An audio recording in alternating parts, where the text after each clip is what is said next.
What content do you plan to make in the future, and what are your favorite names? I plan to change my name, and I need suggestions, lol. Shit. Okay. You really put me on the spot here. Shit. Don't make me responsible for changing your name. I don't know. I've always had this like thing for A names. Anytime I'm like writing a story as a kid, I was always like an A name. I think the name Alex is cool. Austin. August. I love names that are like summary names, like August. Use Google and like Google some like fancy ass, weird ass name and be like, yeah, it has some special meaning, and be all smart about it. That would be my goal. And what content do you plan to make in the future? I don't really want to say anything because I think it'll be cooler when it just comes out, but I think I definitely want to do more content where I talk about things that I like, and the video is about the things that I like and not necessarily the things that I do. There's only so many interesting things I can do while vlogging.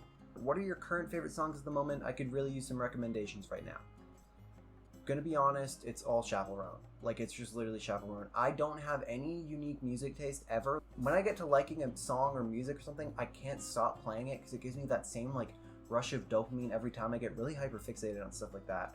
Same with, it's like, okay, Taylor Swift. Like, I would say if you need some like good like happy pop music, Chaperone is it. Like, you need some like good like, and then you also just need someone who's like authentic. You need like captures especially the queer experience. Chaperone is it. Shut up! Favorite songs, probably Red Wine Supernova by Chaperone, Slut by Taylor Swift, and then, you know what, I'll throw in something that's a bit more unique, Only Ecstasy by Wallows. I'll give you those three. What languages do you speak? If you had to learn a new one, which one it would be? I really only know English, unfortunately.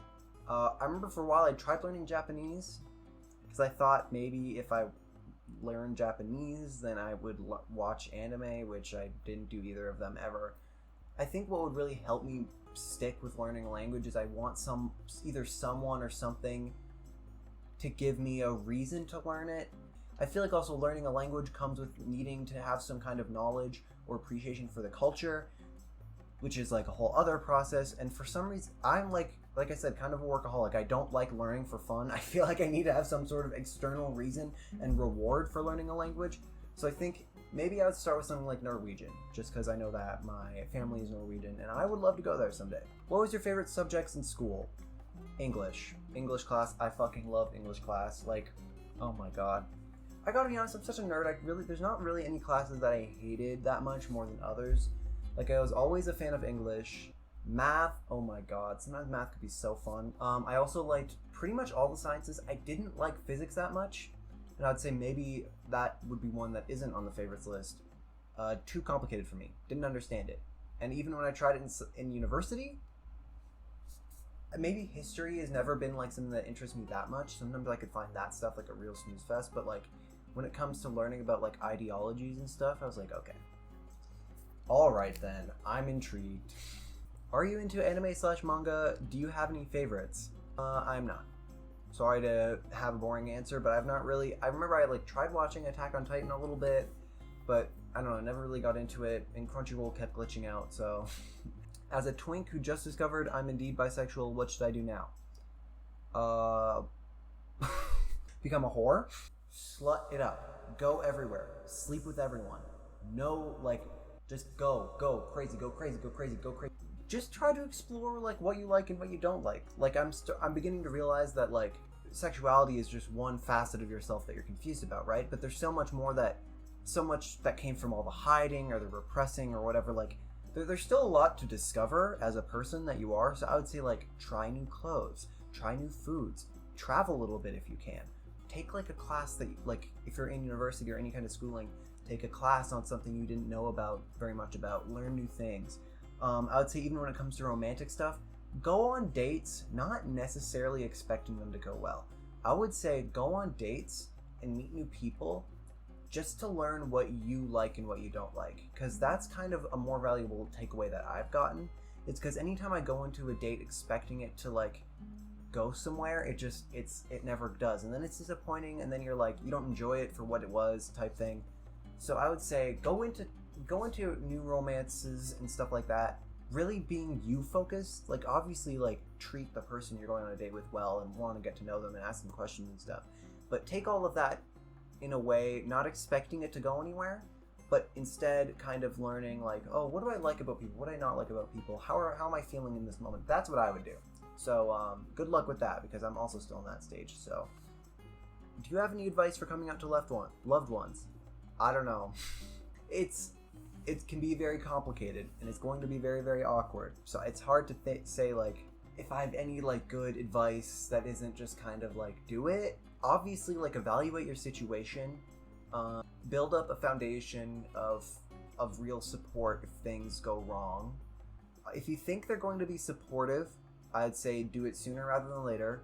Acknowledge how awkward it's going to be, how it's probably going to be awkward for days. It could be awkward for days or weeks afterwards, but I think eventually like ripping off the band-aid will be very, very helpful to you.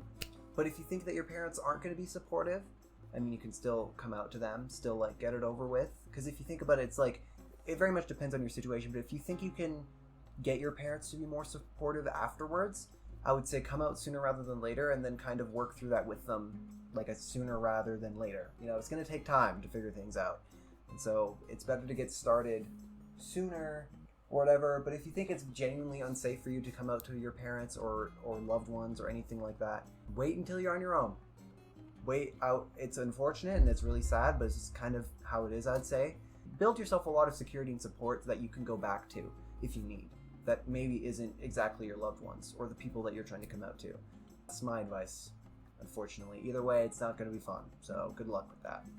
This one is by Riley Fan Club, and I did respond to this person. That's okay that they have that name, but apparently I have a fan account now? Okay, that's literally insane to me.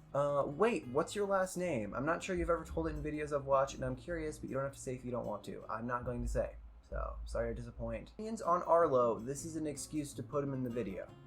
Gotta be honest, I can't stand him. I really hate him.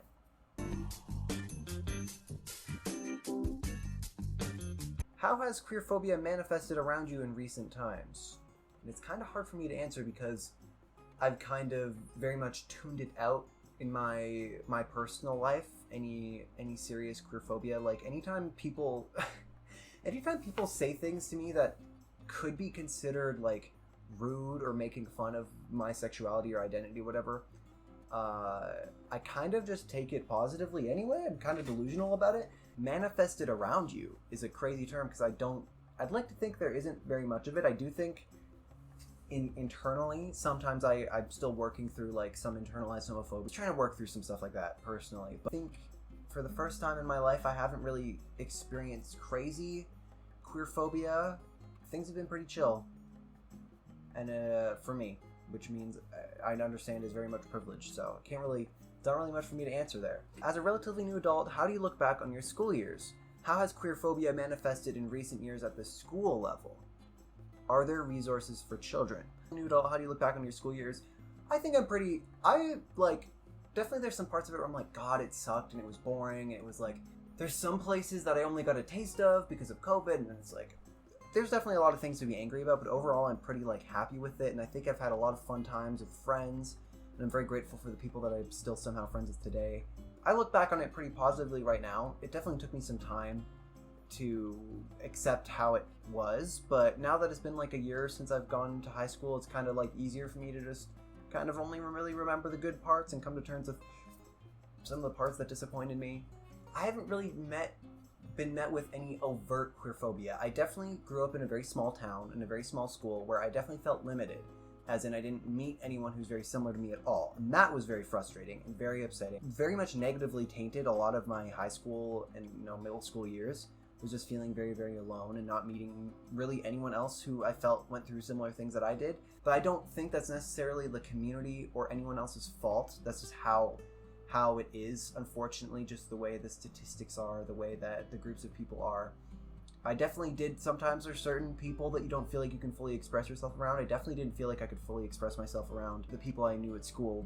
I think it's kind of inevitable, though. That's just the way that high school kind of is that you're still so young, you don't have yourself figured out, and it's like, no matter what, it's going to feel pretty limiting. At least that's what I feel like from just myself and the people that I know. And are there resources for children? That's a, once again, incredibly broad question. I would say there's lots of places outside of school to connect with people and like meet people who are more similar to you, I'd say things like clubs or like public things like the library or any kind of community spaces that you have in the place that you live. Jobs are a really fun way to meet people. I definitely had some really good times and like learned a lot more about like queerness from some of my like previous coworkers that I've had, so that's really cool. It's tough out there. There really isn't much that like they tell you all these things, but I think it's really hard to help children, especially teenagers. I think I kind of wish there were more resources for children in schools and things like that, in the sense that things that like reached out and asked people, are you okay, do you need someone to talk to? Like I wish there was more. I wish it was put less on the children and teenagers to reach out for help, because they usually don't want to. So I don't know, but that's kind of it's a complicated issue. So I think it's kind of like I don't really know what the solution is at all, unfortunately. And then last but not least, Riley, do our think is pretty cool. Thanks. Ooh. Guys, can we please not be political in the comments? I do not want to get political here. Like I just kind of brought this comment up because I'm like, let's not bring up those kind of touchy subjects here. I think that's it. That's everything I have for all the comments that I got. I hope I satisfied your guys' questions that I had.